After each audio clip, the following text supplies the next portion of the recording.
YTN 라디오 김우성의 생생경제. 애청자 여러분 안녕하십니까? YTN 뉴스 FM 김우성 PD입니다. 트럼프 행정부 이후 미국의 무역 정책 좀 과격할 정도로 적대적이죠. 특히 관세를 무기로 다양한 압박과 자국산 제품에 대한 보호 조치 취하고 있습니다. 한국 세탁기도 여기에 해당되는데요. 세이프가드, 이른바 긴급 수입 제한 조치에 윤곽이 나왔습니다. 최악의 상황은 피했다라는 평가도 있지만 전체적으로 업계엔 어두운 그림자가 드리워졌습니다. 전문가와 함께 첫 번째 인터뷰에서 확인해봅니다. 두 번째 인터뷰는 특수활동비 논란입니다. 특수활동비, 정말로 특수한 부분은 이 돈을 쌈짓돈처럼 쓰는 정치인이나 관료, 공직자들일 겁니다.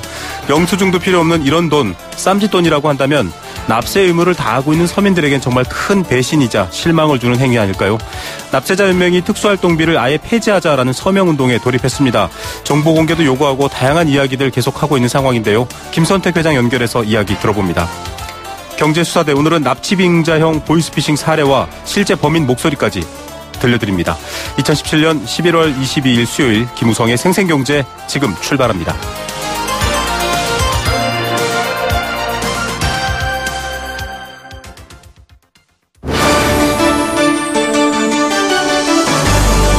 YTN 라디오 김우성의 생생경제.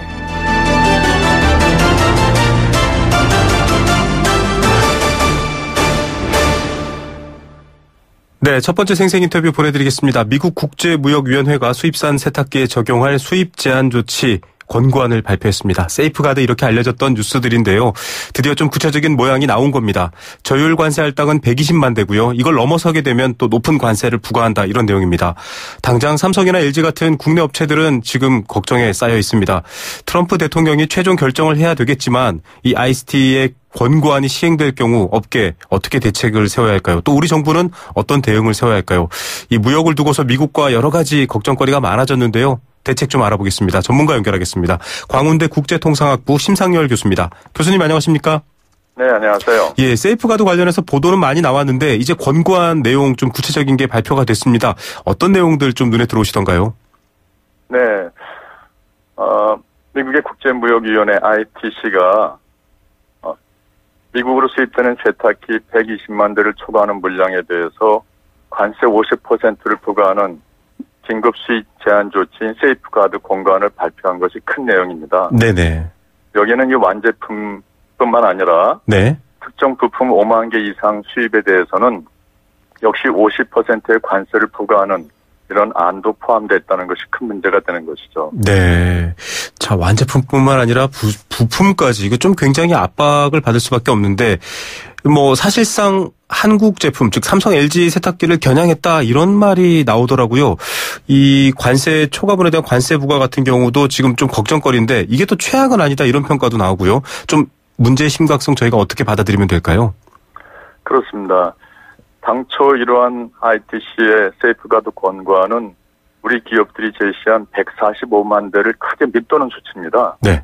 게다가 또 이 부품에 대해서도 관세를 부과한다고 하는 것은 삼성전자나 LG전자가 사우스캐롤라이나주나 테네시주에 각각 건설 중인 미국의 현지 공장 운영에도 영향을 준다는 것이 큰 문제인데요. 네네. 말씀하신 것처럼 그나마 좀 다행스럽다고 하는 것은 당초 월풀 등과 미국의 월풀 등의 미국 기업들이 요구한 모든 이 물품에 대해서, 그러니까 수입 세탁기에 대해서 네. 일률적으로 50%의 관세를 부과한다고 주장했던 것인데, 네. 다만 이제 120만 대 초과분에 대해서만 이 50%의 관세를 부과하는 네네. 이른바 저율 관세 할당, 네네. 즉 TRO 방식을 적용했다는 점이 그나마 다행이라고 할 수 있습니다. 네. 어느 정도의 절충안이다, 이런 평가인데, 사실 자국 산업을 심각하게 침해받을 때 이런 조치를 취한다라고 알려져 있는데요. 우리나라 제품들이 좀 미국 시장을 많이 장악한 상황이었나요, 교수님? 그 기존의 관계는 어떻게 봐야 될까요? 그렇습니다. 우리나라 이 삼성전자, LG전자가 특히 미국의 대형 세탁기 시장에서 크게 그동안 그 시장 점유율을 높여왔습니다. 네. 그런데 이제 그러한 월풀 등 기존의 미국의 업체들이 그러한 경쟁력에서 밀리고 또 시장 점유율이 하락하면서 이제 피해를 보전받기 위해서 이제 소송을 제기했던 거가 핵심적인 내용이 되는데 네. 대체로 보면은 지금 미국의 시장 점유율은 월풀이 38%, 삼성이 16%, LG가 13%의 순입니다. 네. 그러니까 우리 삼성전자와 LG전자를 합치면 얼추 월풀에 이 근접하는 네. 이런 시장 점유율이다 보니까 월풀의 입장에서 볼 때는 그 삼성이나 LG로부터의 이 대형 가정용 세탁기 수입을 막기 위한 그런 자구책으로서 ITC에 세이프가드 신청을 한 걸로 이렇게 보는 것이죠. 네, 앞서 뭐 결론적으로 좀 절충 형태다라고 일단 교수님께서도 지적을 해주셨지만, 미국 소비자 입장에선 사실 좀 반대되는 이야기가 나올 수도 있을 것 같고요. 또 다양한 품목에 대한 접근권이 조금은 제한받게 되는 것 아닌가 이런 부분도 있고, 트럼프 대통령도 역시나 뭐 정치인이기 때문에 이런 부담도 갖고 있을 텐데 전체적으로 어떻게 보십니까? 소비자 반응이나 또 트럼프 대통령 결정 어떻게 전망하십니까, 교수님? 관세를 부과한다는 것은 경제학적으로 보면은 미국의 소비자나 소비업자 그리고 그 현지 공장에 부정적인 영향을 주는 건 틀림없습니다. 네. 수입품에 대해서 관세를 부과한다는 얘기는 수입 제품 가격을 올린다는 얘기고 네네. 이것은 결국 소비자로 하여금 올라간 수입 제품에 대한 선택의 폭을 제약할 뿐만 아니라 그렇죠. 특히 이제 부품까지 이렇게 관세를 부과한다고 할 경우에는 우리나라 삼성전자나 LG전자가 미국 현지 공장에 이 운영에 있어서도 굉장히 큰 타격을 주게 된다는 점에서 네. 미국 현지 공장에서 일하는 이 일자리들을 위협한다라고 하는 이런 측면도 고려할 수가 있을 것입니다. 예, 뭐 이렇게 미국 국민들 혹은 산업계에도 혹은 일자리 문제까지도 별로 좋은 영향이 아니는데 이런 결정이 일단 나왔다라는 것 자체는 좀 고려점인데 정부는 일단 대응책으로서 일단 민간합동 대책회의 열면서 뭐 제소, WTO 제소 같은 방안까지도 생각한다라고 하는데 현실성 있다고 보십니까, 교수님? WTO 제소를 하게 되면 그 판정 나온 데까지 물리적으로나 시간적으로 걸리죠. 굉장히 많은 노력과 또 그 결과조차도 예측하기가 좀 어려운 것이 현실입니다. 네. 그럼에도 불구하고 우리나라 정부나 업계가 WTO에 제소한다라고 하는 것은 상징적 의미에서나 명분으로 볼 때 미국의 부당한 수입 규제 조치에 대한 어떻게 보면은 그 나름대로의 자구책이라는 측면에서 네. 안 할 이유도 없는 거죠. 네. 충분히 좀 뭐 그런 방식으로라도 불합리함을 어필할 수 있다. 혹은 미국에 대한 또 우리의 어떤 대응으로서의 역할을 할 수 있다. 이렇게 보는군요. 네. 아다시피 미국의 트럼프 대통령이 이후에 미국하고 중국의 입장이 완전히 바뀐 형태로 나타나고 있는 것입니다. 네네. 미국은 보호무역주의로 거꾸로 중국은 이제 1대1로 정책 등을 통해서 네. 이 개방 또는 맞습니다. 국제화를 강조하는 상황이 됐기 때문에 네. 우리 한국이 WTO 제소 등에 이런 제소를 한다라고 하는 것은 간접적으로 미국의 보호무역주의에 대해서 우려를 하고 있는 다른 나라로부터의 그런 그 일종의 힘을 서로 주고받는 네네. 이런 역할도 할 수 있을 걸로 이렇게 판단이 됩니다. 예.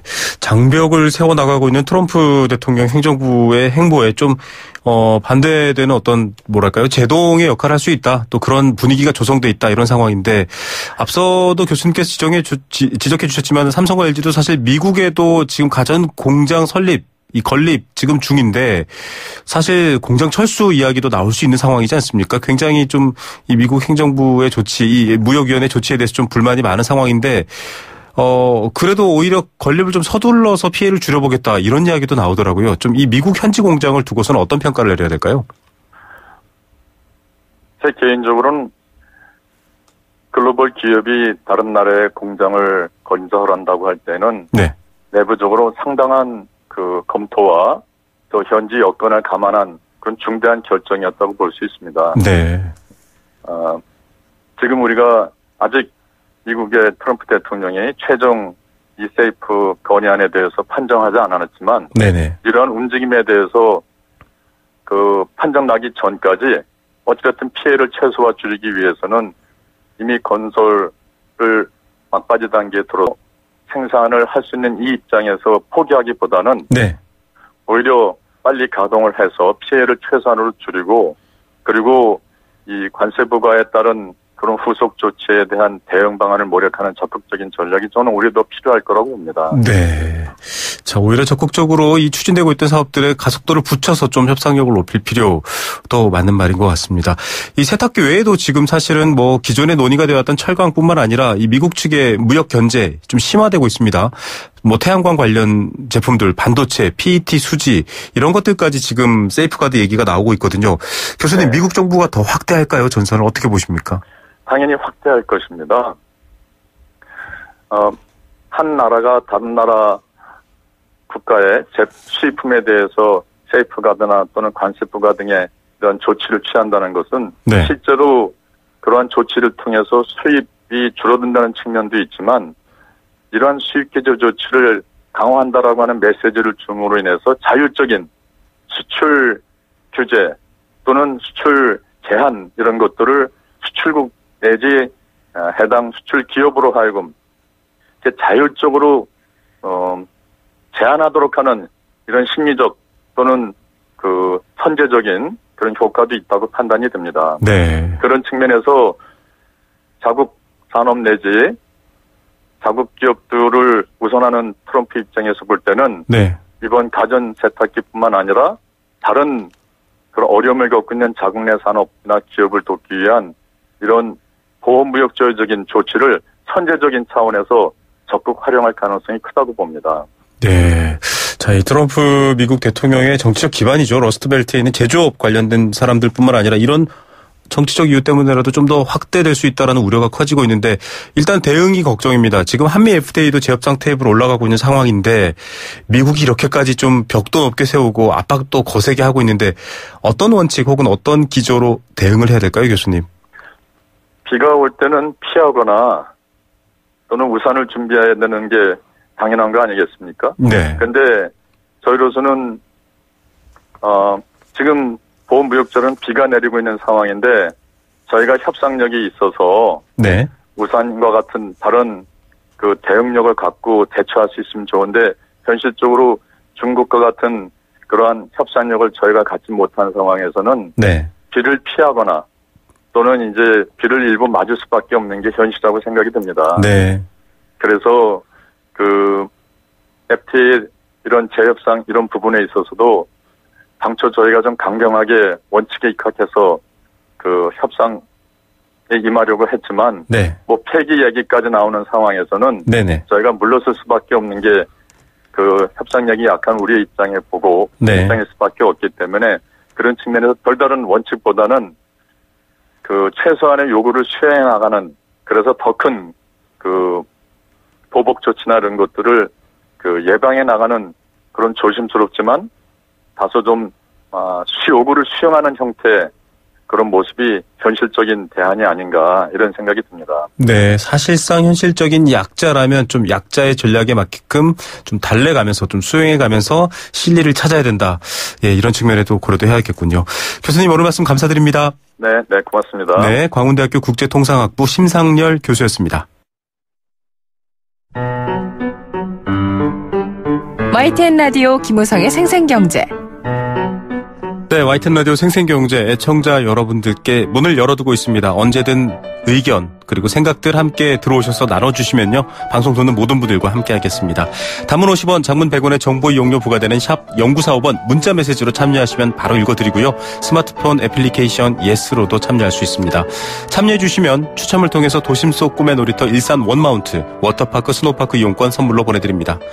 오늘의 공감사전 주제는 특수활동비입니다. 기획재정부가 발간하는 예산 및 기금 운영계획 지침에 따르면 정보, 사건 수사, 또 그 밖에 이에 준하는 국정수행 활동에 직접 소요되는 경비다 이렇게 얘기하고 있습니다. 특수활동을 실제로 수행하는 사람에게 또 비밀 유지가 필요한 사람에게 지급하는 돈이다라고 하는데요. 여러 가지 증명 또 이 돈을 쓴 거에 대한 증거 서류는 감사원의 특수활동비에 대한 계산 증명 지침을 따른다고는 돼 있습니다. 그런데 수령자가 서명만 하면 됩니다. 사용처를 보고하지 않아도 되고 영수증이 필요 없습니다. 그래서 눈먼 돈, 쌈짓돈 이런 비판까지 받고 있습니다. 국회에 제출하는 예산안에도 총액만 나와 있고 세부 내용이 없습니다. 그래서 최근에 그 돈이 청와대로 흘러들어갔다, 과거 청와대로 흘러들어갔다 이런 보도까지 나오고 있고 실제로 수사가 진행되고 있습니다. 특수활동비 엄연히 국민 세금으로 만들어진 돈입니다. 좀 제대로 된 방법 혹은 견제할 수 있는 방안 찾아야 되지 않을까요? 두 번째 인터뷰에서 관련 내용 준비하고 있습니다. 두 번째 인터뷰도 관심 기울여 주시고요. 애청자 여러분의 특수활동비에 대한 생각들 지금 보내주시기 바랍니다.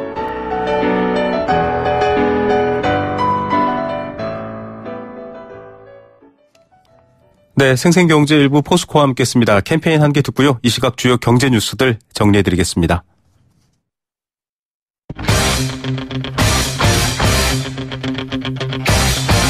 지금 가장 뜨거운 경제 소식. 경제 톱 뉴스. 네, 현재 시각 3시 26분 30초 막 지났습니다. 이 시각 가장 뜨거운 경제 뉴스들 알아볼까요? 2대12 권소연 기자입니다. 안녕하십니까? 네, 안녕하세요. 네, 금리도 오르고 있는데 가계부채가 1,400조 원이에요. 큰일이네요. 네, 이 가계부채 증가 속도 좀 억제하려고 여러 대책도 내놓고 은행 옥죄기도 하고 이랬는데 백약이 무효한 상황입니다. 네. 오늘 한국은행이 3분기 가계신용 자료 내놨는데요. 9월 말 기준으로 가계신용 잔액 보니까 1,419조 1,000억 원이었습니다. 사실 매분기 사상 최저치를 갈아치우고 있는데 이번에도 마찬가지로 통계 작성 시작한 2002년 4분기 이후 최대를 기록했습니다. 중요한 거는 증가 속도인데요. 네. 3분기에만 31조 2천억 원 늘어서 전분기 대비로 2.2% 증가율을 보였습니다. 증가 규모만 놓고 보면 1분기에 16조 6천억 원 늘었고 2분기에 28조 8천억 원 늘었는데 이거보다 더 많이 늘어난 거고요. 네. 분기 증가 규모가 30조 원 넘어선 게 올 들어 처음인 겁니다. 증가율도 놓고 보면 1분기에는 1.2%, 2분기 2.1%였으니까 3분기에 더 빨라진 건데요. 다만 1년 전인 작년 3분기에 38조 9천억 원 늘어난 것과 비교하면 규모가 일단 작고 또 증가율도 작년 동기 대비로는 9.5%인데요. 이게 2015년 2분기 이후 처음으로 한 자릿수로 내려가긴 했습니다. 네. 그래도 2010년부터 2014년까지의 평균 증가율 6.9%보다는 높은 수준입니다. 네. 가계비치라는 게 사실 경제 규모가 성장하면서 늘어나는 게 좀 자연스럽기도 한데요. 네. 돈을 벌어서 갚을 수 있을 정도로만 빌리면 사실 괜찮습니다. 그렇죠. 그런데 올해 경제 성장률이 대략 한 3% 좀 넘을 거로 예상이 되고 있잖아요. 그런데 가계신용 증가 속도가 2.2%면 좀 빠르다라고 볼 수 있다는 게 전문가들의 의견입니다. 이렇게 빚이 늘어나면 이자와 원금 상환하느라 소비 여력 줄어들 수밖에 없고요. 그렇게 되면 내수 걱정 늘어날 수밖에 없고 지금 한국은행의 금리 인상 임박했다 이런 분석 많잖아요. 네. 금리 올라가면 그만큼 이자 부담 커지니까 한계 가구 내몰리는 일들도 좀 많아질 것 같습니다. 네, 시중 가상금리는 선반영까지 되고 있어서 지금부터 부담되는 분들도 있을 텐데 내막이 궁금합니다. 결국은 주담대인가요? 이 가계신용에는 가계가 은행, 보험사, 저축은행, 대부업체 같은 모든 금융기관에서 받은 대출에다가 아직 결제자금 내기 전에 카드로 긁은 금액 있잖아요. 네네. 이걸 판매신용이라고 하는데요. 이 금액까지 합친 겁니다. 네. 그래서 부분별로 좀 뜯어보면 가계대출 잔액은 1,341조 2천억 원, 그러니까 3분기에 28조 2천억 원 증가했고요. 네. 여러 금융기관 중에서도 예금은행의 가계대출이 15조 원 늘었습니다. 네. 이 중에서도 주택담보대출은 8조 원 증가해서 1분기 6천억 원, 2분기 6조 3천억 원에 비해서 증가폭이 확대됐고요. 사실 올해 부동산 대책 그러니까 619, 83, 95 대책 줄줄이 나왔잖아요. 네네, 그렇죠. 근데 본격적으로 시행된 게 사실 8월 말이라고 볼 수가 있는데 그 전에 7월부터 8월까지 미리 주택을 산 사람들이 상당히 많았고 또 2015년에 분양됐던 아파트 입주 시기가 3분기에 집중이 됐거든요. 네네. 그러면서 주담대가 따라 늘어난 겁니다. 그리고 또 신용대출 같은 기타 대출도 7조 원 늘었는데요. 이거는 2006년 통계 집계 시작한 이후 최대폭으로 증가했습니다. 사실 인터넷 은행 출범 효과가 좀 컸는데요. 네. 카카오뱅크가 7월 27일 출범했는데 이 신용대출 좀 몰리면서 3분기 중에 인터넷 은행 대출만 2조 7천억 원이나 늘었습니다. 그리고 또 신용카드 판매 신용 잔액도 3분기에 3조 원 늘었는데요. 전분기에 1조 9천억 원 늘어난 것과 비교하면 증가폭이 좀 큰 겁니다. 이게 보니까 10월 초에 추석 연휴, 황금 연휴 있었잖아요. 네. 그거 앞두고 신용카드 사용량이 좀 늘어났기 때문인 것으로 보입니다. 예, 대책과 수요의 딱 중간 경계 지점 정도에 있는 상황에서 일어나는 일들이군요. 자, 대출에서도 앞서 카카오뱅크 얘기해 주셨지만 인터넷뱅크 출범 효과도 상당한데 스마트폰 뱅킹 규모 같은 것들도 봤는데 좀 많이 늘었네요. 네, 한국은행이 오늘 3분기 국내 인터넷 뱅킹 서비스 이용 현황 이 자료도 발표했는데요. 네. 스마트폰 뱅킹 이용 금액이 하루에 4조 1,380억 원으로 나타났습니다. 네. 전체 인터넷 뱅킹 거래액이 43조 2,100억 원이었는데요. 이 중에서 한 10% 정도가 이제 스마트폰을 통해서 이루어졌다는 겁니다. 스마트폰 뱅킹 등록 고객은 2분기보다 8.1% 늘었고요. 실제로 이용한 고객 수는 지난 분기보다 11.7% 증가했습니다. 이 이용 고객 수가 이렇게 두 자릿수 증가를 보인 게 2년 반 만에 처음인데요. 네. 역시 이 카카오뱅크 출범 효과 컸습니다.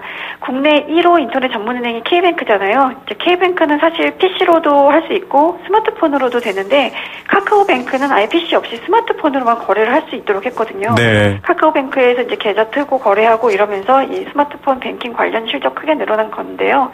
그래서 그런지 이제 인터넷 뱅킹을 통한 대출 신청 금액도 3분기에 하루 평균 1,819억 원, 그러니까 전분기보다 78.8%나 급증했습니다. 네. 이게 사실 대출 조사가 워낙 간편해서 뭐 시중은행에서 받을 수 있는 신용대출, 뭐 카카오뱅크나 K뱅크에서 받은 거, 뭐 이런 효과가 좀 컸던 것 같습니다. 네, 이제 정말 손안의 은행들 이 규모가 더 커지고 있군요. 주택시장에 영향을 줄 만한 주거복지 로드맵, 이거 나온다 하면서 계속 못 빠지게 기다리는 분들도 있는데 다음 주에 나온다고 하는데 윤곽도 나왔죠? 네, 뭐 관계부처 협의 통해서 이미 주거복지 로드맵 윤곽은 나왔다고 하고요. 뭐 이달 중에 발표할 예정이라고 하니까 이제 11월 거의 다 갔잖아요. 네네. 늦어도 다음 주에는 나올 것 같습니다. 원래는 사실 지난주에 발표하려다가 포항 지진 발생하면서 좀 미뤘다고 하는데요. 그렇군요. 지금 이제 실수요자들의 관심은 주택 공급 부분입니다. 그렇죠. 신혼희망타운 같은 공적 임대주택 공급 방안이라든가 신혼부부 주택구입자금 대출 지원 뭐 이런 거에 어떻게 될까 이게 지금 관심인데요. 네. 공적 임대주택은 지금 주택 재고의 6.3% 수준인데 이거를 2022년까지 OECD 평균인 8%를 넘게 끌어올리겠다라는 게 정부 목표입니다. 그래서 연간 17만 가구 정도를 공급하겠다 이런 계획을 제시할 것을 보이고요. 또 하나 이제 전월세 상한제라든가 계약갱신 청구권 같이 지금 이제 새 사는 분들의 권리를 좀 강화하는 내용이 도입될지 여부도 관심인데요. 네. 이거는 좀 의견이 많아서 실제로 담길지는 좀 지켜봐야 될 것 같습니다.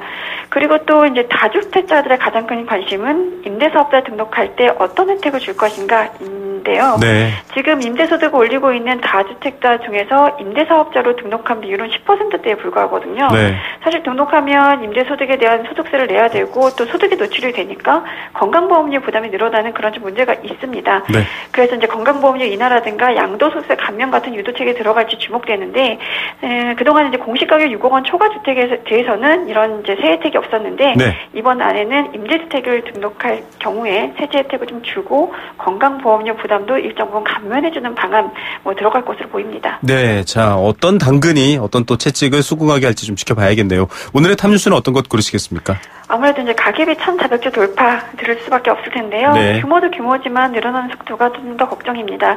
게다가 이제 지금 금리 오르는 추세니까 이 상황에서 경기가 조금이라도 삐걱거리면 이자 원금 못 갚아서 이제 연차하고 이런 가구도 늘어날 텐데요. 아마도 당국도 이제 또 다른 가계부채 내놓아야 되나 이런 고민이 좀 많을 것 같습니다. 예, 가계부채 정말 뜨거운 감자네요. 오늘 뉴스 감사드립니다. 네, 고맙습니다. 이데일리 권소현 기자였습니다.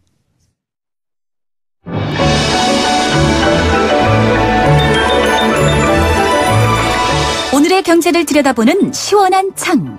YTN 라디오 김우성의 생생경제 생생인터뷰. 네, 두 번째 생생 인터뷰입니다. 최근 지난 정권에서의 국정원 특수활동비 청와대 상납 등의 문제로 전직 국정원장들이 구속되는 등의 파장이 있습니다. 성격과 용처를 공개하지 않는 특수활동비, 국정원뿐만 아니라 사실 정부 여러 기관과 부처에서 사용하고 있는데요. 이게 제대로 안 쓰이고 상납되거나 남용되는 불법성 자체도 문제지만 더 큰 걱정은 이 돈이 국민들이 낸 세금이라는 거죠. 쌈짓돈처럼 개인적으로 쓰이거나 권력자에게 흘러가는 돈이라면 명백한 도둑질에 해당되지 않을까 이런 비난하는 분들도 있습니다.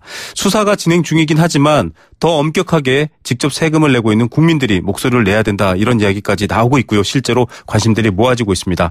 한국납세자연맹에서 특수활동비 폐지 성명서를 발표했고요. 오늘부터 온라인 서명운동에 돌입했습니다. 김선택 회장 연결해서 관련 이야기 들어봅니다. 안녕하십니까? 예, 안녕하십니까. 예, 회장님 이번에 국정원 특수활동비 상납 등 이 특수활동비에 대한 여러 부도덕한 면 드디어 윤곽이 좀 구체적으로 드러나고 있거든요. 어떻게 보셨습니까? 민주국가에서 국민의 세금을 쓰면서 영수증이 없다는 것은 말이 안 됩니다. 네. 예, 국가 안보와 관련해서 이제 특수한 예외가 있을 수는 있지만은 네네. 국정원 같은 경우에는 그런 경우에도 엄격한 내부 통제가 이루어져야 되고 네. 사실 스웨덴이나 뭐 독일 등 선진국에서 네. 만일 공무원이 100만 원 정도의 세금을 예산을 네. 영수증 없이 썼다 하면은 바로 이건 사퇴뿐만 아니고 네. 사실상 세금 횡령죄로 감옥에 가야 될 상황입니다. 네. 사실 그런데 우리나라 네. 우리나라에서는 이때까지 이렇게 많은 돈을 이렇게 쓸 수 있었던 거는 네네.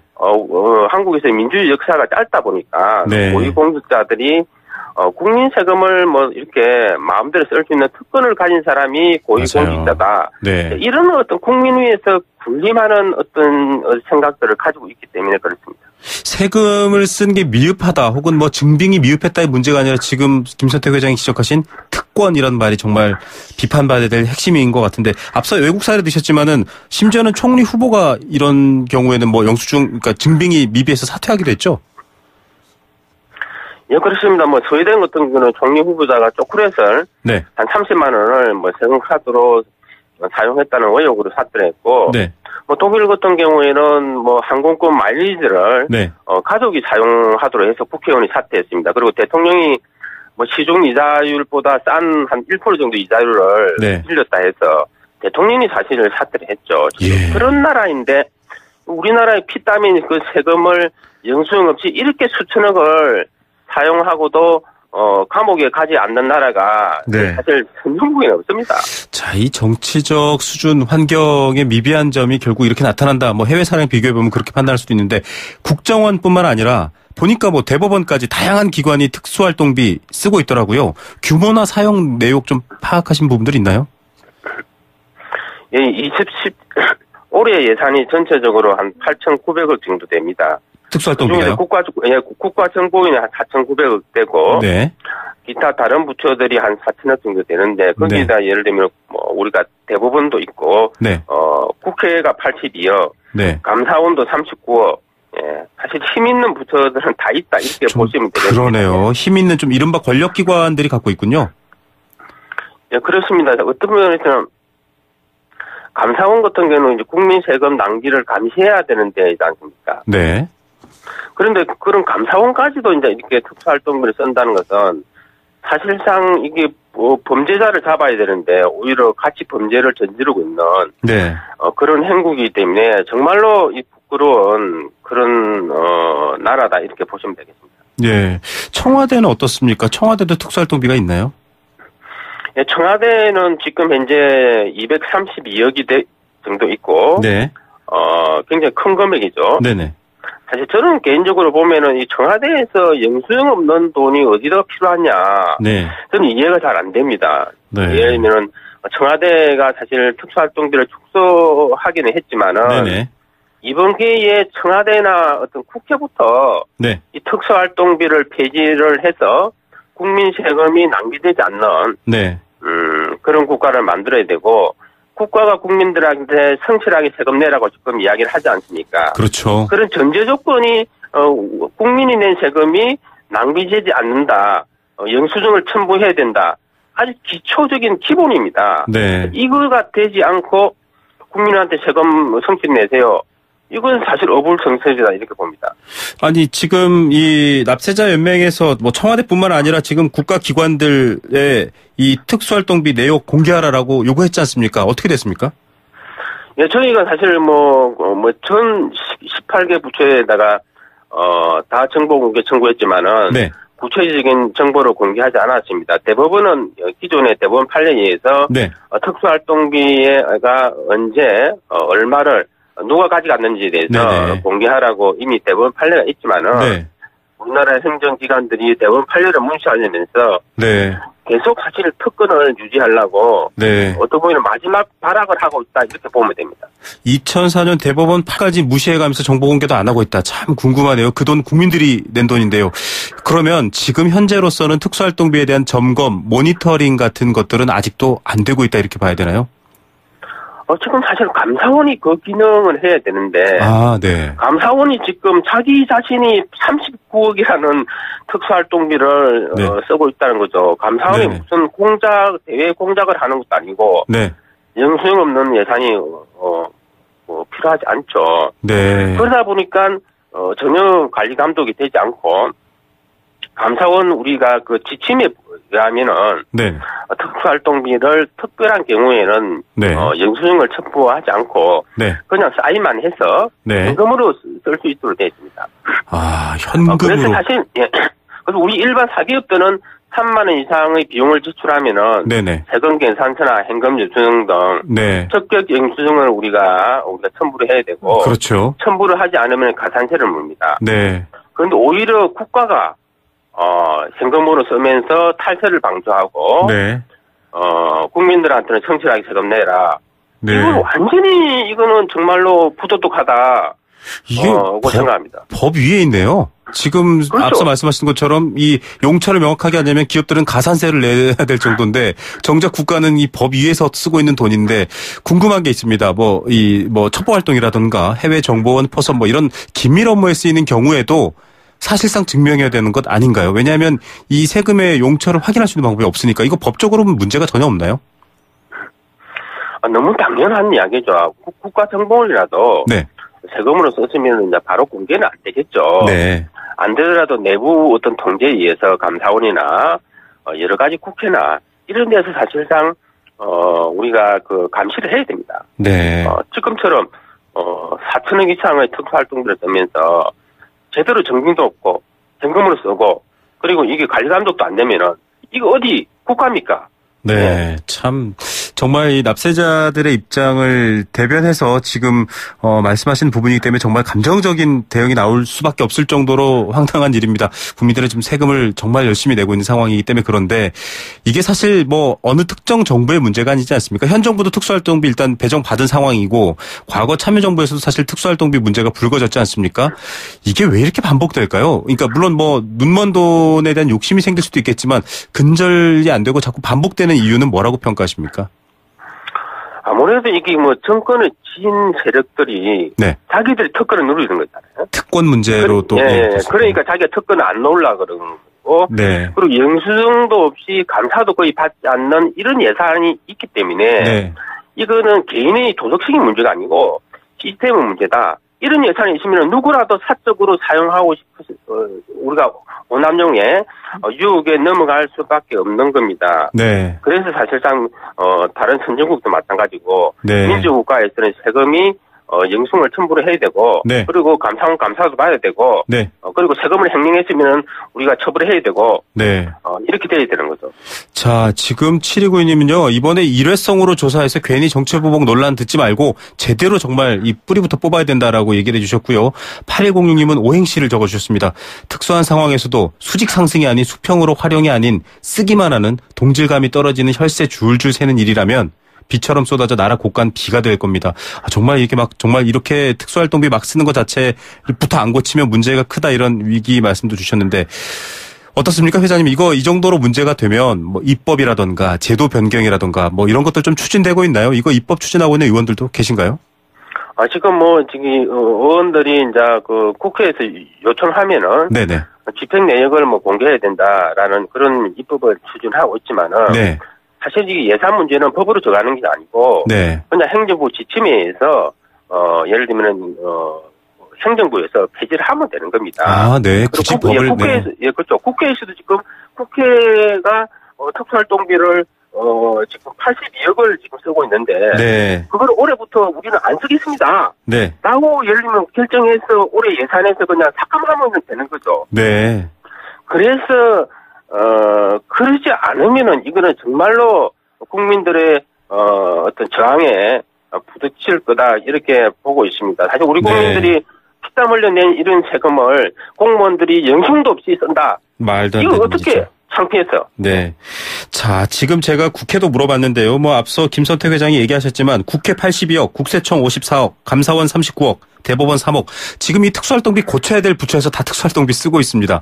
이게 과연 고쳐질까 이런 생각이 드는데 결국 특수활동비 폐지해라 지금 서명운동까지 시작하셨어요. 어떤 내용입니까? 그래서 사실 우리가 이번 납세연맹에서 벌이고 있는 홈페이지에 지금 서명운동을 벌이고 있고. 네네. 우리나라의 공직자들이 국민 위해서 군림하면서 특권을 누리는 것이 공무원이 아니고. 네. 국민을 위한 봉사자다라는 또 헌법의 정신을 이번에 우리가 관철하는 것이 이 특수활동들이 폐지 운동입니다. 그래서 네. 많은 국민들이 우리 한국나사연맹 홈페이지에서 서명에 참여해 주시고 더 나아가서 더 강력한 폐지가 되지 않으면 더 강력한 행동을 보여줘야만이 네. 민주국가가 바로 선다 이렇게 생각하면 됩니다. 결국 국민의 힘으로 여러 가지 불합리를 바꿨던 일들 이번에도 또 국민들이 나서야 될 땐가 이런 생각이 드네요. 오늘 말씀 감사드립니다. 네, 감사합니다. 네, 한국납세자연맹 김선택 회장이었습니다.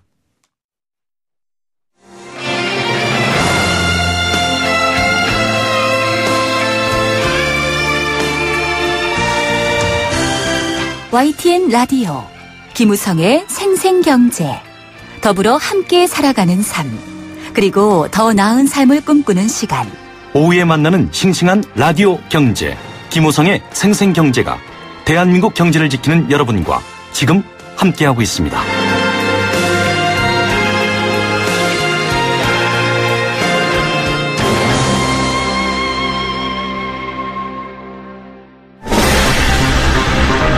안전하고 행복한 경제 생활을 위한 시간. 경제 수사대.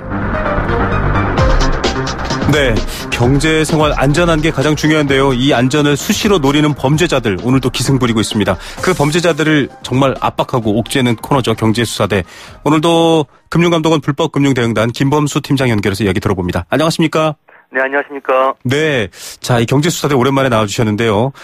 납치형 보이스피싱 이야기 준비했다고요? 그렇습니다. 최근에는 대출빙자형이죠. 네. 금융회사를 사칭하면서 대출을 해줄 것처럼 속인 뒤에 이 자금을 편취하는 수법이 큰 비중을 차지하고 있지만요. 네. 과거에 유행했던 납치형 보이스피싱도 꾸준히 발생하고 있고요. 네. 아직도 많은 국민들이 피해를 입고 있습니다. 예, 참 돈이 궁한 시대이지 않습니까? 그래서 대출빙자형이 기승이었는데 과거에 납치빙자형 저희도 한번 다뤄드렸는데 여전히 있다라고 하거든요. 근데 저희가 실제로 범행 목소리를 준비했습니다. 지금 들려드릴 목소리는 실제 범인 목소리인데요. 좀 위압적이고 불편할 수도 있지만 이 예방 차원에서 여러분께 들려드립니다. 여보세요? 네, 여보세요? 돈이 쪼까 필요해서 어머님 지하 창고에 잡아두고 있어. 뭐라고요? 네 엄마 너 잠깐 데리고 있다고. 어머니가 사실가면서요. 씨발 너 짭새한테 신고하거나 딴짓거리 하면 어머님 내 손가락 다 잘라버릴 거야. 알겠어? 죄송한데 우리 어머니가 5년 전에 암으로 돌아가셨는데요. 돌아갔다고? 그럼요 아버지. 5년 전에 어머니가 돌아가시는데 뭐 어떻게 어머니가 있습니까? 길에 장난전 한기다. 아 그거 같다 씨. 신고했습니다. 일 봐라. 네, 사실 저도 이거 음원 만지면서 편집하면서 굉장히 긴장했다가 뒤에는 좀 속된 말로 빵 터졌습니다. 내용이 좀 독특한데 이분이 대처를 잘하셨네요. 네네. 이 첫 번째 사례는 우리 청취자분들의 관심을 끌기 위해서 좀 재밌고 사기범이 다소 어눌해 보이는 사례로 골랐습니다. 네. 예. 그런데 우리 사회에 개인정보가 광범위하게 유출됐기 맞습니다. 때문에요. 예. 특히 최근에는 사기범들이 이 수신자의 이름, 전화번호, 직업, 심지어 가족 이름까지 모두 알고 있는 상태에서 전화를 거는 경우가 많습니다. 네. 예, 그렇기 때문에 더욱더 유의하셔야 합니다. 네. 자, 이거 개인정보 유출 정말 큰 문제인데요. 이름도 알고 있고 위치도 알고 있고 이런데 이런 전화 오면 정말 당황스럽겠죠. 이번에도 납치범의 목소리 들려드리겠습니다. 범행 목소리인데 아까와는 달리 좀 험악하고요. 일단 들어보시기 바랍니다. 실제 범인의 목소리입니다. 여기 지금 지하 창고인데 여보세요? 네, 말씀하세요.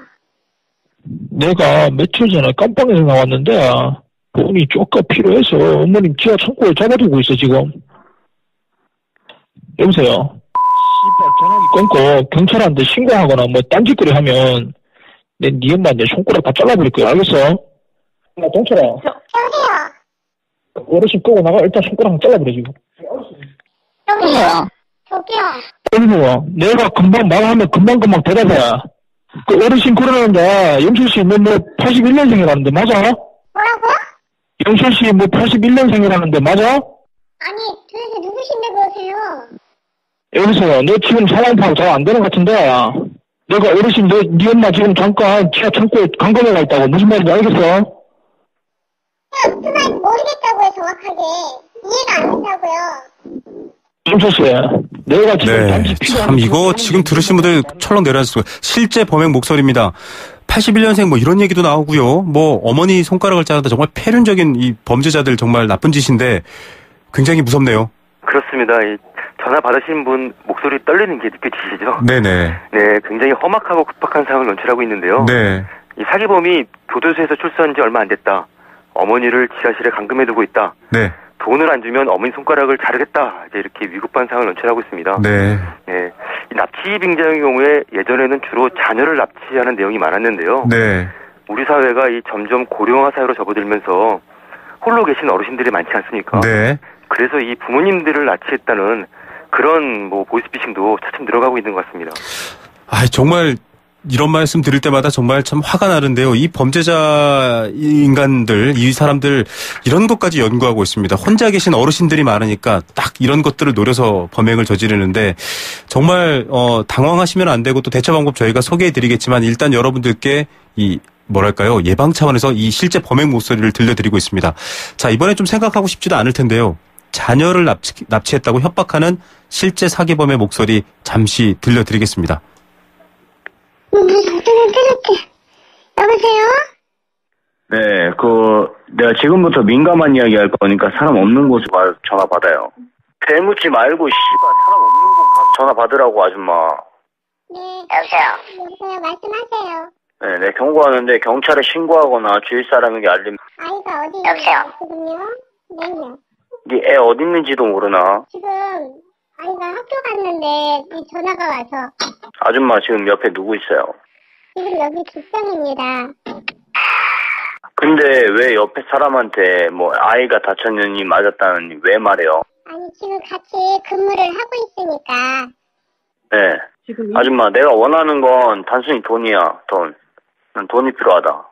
나도 애는 해칠 마음 없다. 아이가 어디 있는 거예요? 아이가 어딨냐고? 우리 지금 일산이에요. 일산 어딘데? 아이 저기를 봐야 알죠. 아니 어딘지 왜 자꾸. 자, 이거 여러분 들어보시면은 참 섬뜩하죠. 그리고 제가 편집하면서 욕설을 많이 잘라냈는데 이렇게 전화 받으면 저도 아이들이 있는데 당황할 수밖에 없을 것 같아요. 맞습니다. 요즘은 자녀를 한두 명 정도밖에 낳지 않기 때문에. 그렇죠.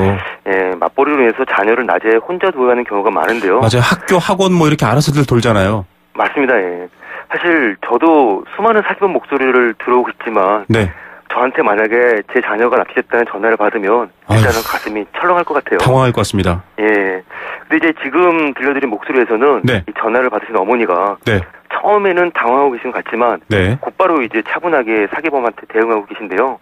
아마도 이 옆에 있는 직장 동료에게 곧바로 전화의 내용을 이야기하고 네. 그래서 이 주변 사람들로 하여금 보이스피싱이라고 그런 얘기를 들은 것 같습니다. 예, 지금 주변에 보면요. 이런 전화 받으면 아이 나 안 속아라고 하는데 실제로 굉장히 당황합니다. 자, 대처법 알려주시죠.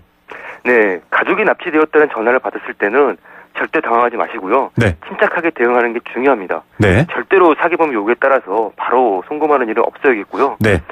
우선 주변 지인으로 하여금 보이스피싱으로 의심되는 전화가 왔다고 네. 메모 등을 통해서 이렇게 이야기하고 전달을 하고요. 네. 그리고 주변 지인에게 납치되었다고 하는 부모님이나 자녀가 안전한지 전화 투록 해서 안전 여부를 확인하셔야 합니다. 네. 이 사기범들은 협박을 하며 한결같이 이 주위 사람이나 경찰에 이런 이야기하지 말라고 하는데요. 앞에 범인들도 그랬죠. 맞습니다. 예. 그렇지만 그럴수록 주변에 도움을 요청하셔야 합니다. 네. 요즘 같은 세상에 누가 보이스피싱 당하겠어 하는 청취자분들 많으실지 모르겠는데요. 예. 하지만 말씀드린 대로 사기범들은 사전에 확보한 개인정보와 정교하게 기억해놓은 시나리오를 바탕으로 네. 보이스피싱을 시도하기 때문에 누구라도 피해를 입을 수 있습니다. 네. 네. 오늘 소개해드린 납치 빙자형뿐만 아니라 네.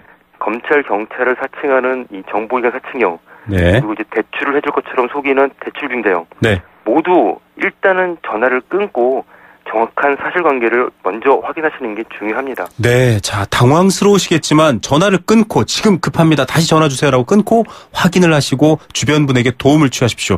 그 사기범의 말에 말려 들어가시면 절대 안 됩니다. 자, 오늘 중요한 내용 감사드립니다. 네, 감사합니다. 네, 금융감독원 불법금융대응단 김범수 팀장이었습니다. 네, 생생경제 포스코와 함께했습니다. 이 보이스피싱, 납치빙자형 보이스피싱 범죄 목소리 듣고 참 무섭다라고 사연 주신 분들 많은데요. 예방 조심하고 스스로 한 번씩 생각해 보시는 것밖에 없을 것 같습니다. 특수활동비 확실한 관리가 필요합니다. 국민들 분통 터집니다. 예, 작년 겨울에 국민들 목소리 들으셨을 테니까 이 특수활동비 현명하게 해결하시길 저희도 지켜보겠습니다. 오늘 사연 주신 애청자 여러분들 감사드리고요. 저는 내일 오후 3시 10분 다시 찾아옵니다. 김우성의 생생경제였습니다.